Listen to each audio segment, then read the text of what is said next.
അല്ലാട്ടോ എന്തോ ചേട്ടാ നമ്മുടെ അനിൽചേട്ടന്റെ അവസ്ഥ വളരെ ദയനീയമാണ്. അന്നേരം ഈ വീഡിയോ കാണുന്ന സുഹൃത്തുക്കൾ നമ്മളെ അനിൽചേട്ടനെ ഒന്ന് സഹായിച്ചാൽ മാത്രമേ അദ്ദേഹത്തിന് ജീവിതത്തിലേക്ക് തിരിച്ചു കൊണ്ടുവരാൻ പറ്റത്തുള്ളൂ. അതുകൊണ്ട് മാത്രമാണ് നമ്മുടെ ഈ അമ്മമാർ ഒരുപാട് ആൾക്കാർ ഇവിടെ കൂടിയിരിക്കുന്നത്.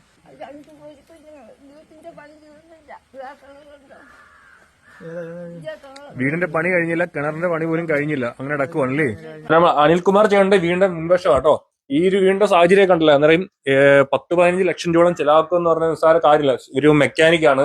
ഭയങ്കര ശ്വാസം മുട്ട്, ചുമ, രാത്രി ഉറക്കമില്ല, ഉറങ്ങാൻ പറ്റുന്നില്ല, കിടക്കുമ്പോഴേ ചുമയും, ഇരുന്ന് തന്നെ നേരം വിളപ്പിക്കുന്നത്, കസേര ഇരുന്ന് തന്നെ, അതും ഭയങ്കര ബുദ്ധിമുട്ട്.